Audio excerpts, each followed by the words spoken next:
दोस्तों आइए डिस्कस करते हैं मुगल एम्परर का एक और इम्पोर्टेंट टॉपिक शाहजहाँ। इस समय हम शाहजहाँ से रिलेटेड सारे इवेंट डिस्कस करेंगे। तो ये है आपका शाहजहाँ। टाइमलाइन थी इनकी 1628 से लेकर 1658। ठीक है। इनकी माता जी का नाम था जगत गोसाई या फिर जोधाबाई, और वाइफ का नाम था मुमताज महल। ठीक है। असली नाम था अर्जुमंद बानो बेगम। और ये जो थी मुमताज महल, ये उनकी डेथ हो गई थी 1631 में, जिनकी याद में ताजमहल बनवाया था शाहजहां ने। ठीक है। ये बनवाया था 1632 से 1653, इसको टाइम लगा था। और इसके आर्किटेक्ट कौन थे आपके? अहमद लाहौरी। ये चीज आपने ध्यान रखनी है। अच्छा, ये आपके ना हर तरीके के पेपर के लिए इंपॉर्टेंट रहेगा, और इसमें ना आपका कोई भी शाहजहां से रिलेटेड इवेंट मिस नहीं होगा, सब कुछ कवर हो जाएगा। चलिए आगे देखते हैं। ये किसके लिए फेमस था? इनका जो पूरा राज था वो फेमस रहा है आपकी, क्या था? Best known for Deccan and foreign policies के लिए, जो डेक्कन में एडमिनिस्ट्रेशन और ये सब रहा था इनका, उसके लिए फेमस रहे थे।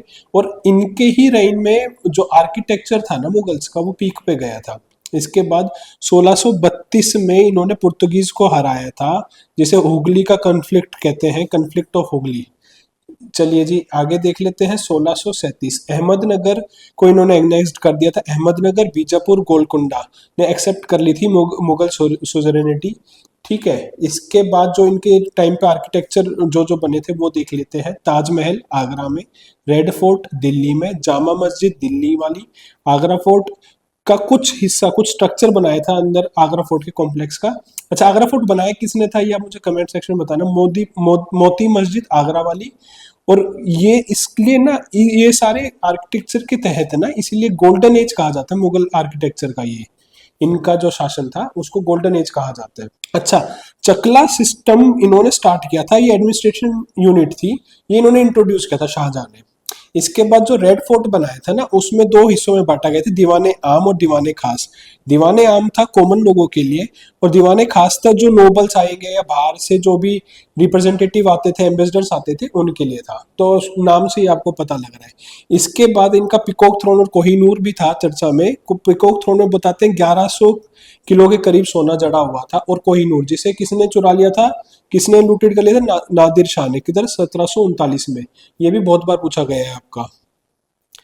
चलिए अगला देख लेते हैं। इसके बाद फॉरेन ट्रेवलर्स जो इनके शासनकाल में आए थे। अच्छा, ये ना शासनकाल में शाहजहां के में भी आए थे और औरंगजेब के में भी, तो इनको आपको याद रखना, बहुत ही इंपॉर्टेंट है, इनसे जरूर क्वेश्चन आता है। तो पहला है फ्रेंकोइस बर्नियर, फ्रांस से थे। ठीक है। इनकी एक बुक थी ट्रेवल इन मुगल एम्पायर। ठीक है। इसके बाद ट्रेवनियर, ये भी बहुत, ये 6 बार आए थे। अच्छा, एक क्वेश्चन और पूछा गया था, ये पेशे से ज्वेलर थे। ठीक है। रेयर जेम्स में वो डील करते थे। तो इनकी बुक थी ट्रेवल इन इंडिया, ये भी पूछी गई थी, ये किसने लिखी है, या ट्रेवनियर किस कंट्री से थे? ये भी फ्रांस से थे आपके। इसके बाद है निकोला मनुकी, ये भी इटली से थे। इटली का क्या था? स्टोरिया दो मोगोर इन्होंने अकाउंट लिखा था, यानी कि स्टोरी ऑफ मुगल्स, स्टोरिया दो मुगल। इसके बाद पीटर मुंडी मुंडी ये इंग्लैंड से थे आपके। इन्होंने डिस्क्राइब किया था फेमाइन इन शाहजहां के राइन में।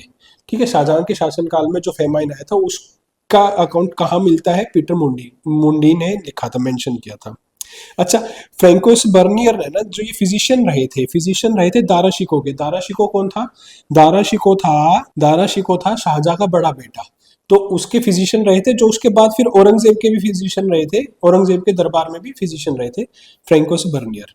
चलिए जी, इनके लिए ये देखिए आपके इस चारों के चारों इंपॉर्टेंट है। अच्छा, इनकी डेट भी याद रख लीजिएगा।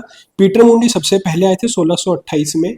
उसके बाद आपके आए थे ट्रेवनियर 1638 में। इसके बाद आपके निकोला मनुकी आए थे ये 1653 में, और 1658 में आए थे आपके फ्रैंसिस बर्नियर। चलिए इसके बाद इनकी जो एक शैली पीटर डोरा। अच्छा, इससे पहले ही कब इंट्रोड्यूस हुआ था ये मुझे आप बताएंगे, कौन सी बिल्डिंग बनी थी? ये जहांगीर के टाइम पे बनी थी। ठीक है। इसमें क्या होता है कि कलरफुल जेम्स यूज होते हैं मार्बल के बीचों बीच। ठीक है। कुछ पैटर्न बनाने के लिए, कुछ कलर प्रेजेंट करने के लिए पीटर डोरा उसको कहते हैं, उस तरीके को। अच्छा, बादशाहनामा या बादशाहनामा किसने लिखी थी? अब्दुल हामिद लाहौरी ने। तो ये सारे थे आपके शाहजहां से रिलेटेड क्वेश्चंस। इससे बाहर आपसे आपका शाहजहां नहीं बनता। इसमें जो क्वेश्चन आप ये इसको एक बार रिवाइज कर लीजिए, पेपर में शाहजहां से रिलेटेड कोई भी क्वेश्चन आपको छूटेगा नहीं। और ऐसी वीडियो आपके लिए और आती रहेंगी, तो चैनल को सब्सक्राइब कर लीजिए। लाइक कर दीजिए वीडियो अगर पसंद आई है तो, और कोई अगर सजेशन है तो सजेशन कमेंट में दे दीजिए। ठीक है, तो होपफुली ये वीडियो आपके लिए इन्फॉर्मेटिव रहेगी। मिलते हैं नेक्स्ट वीडियो में। Thank you.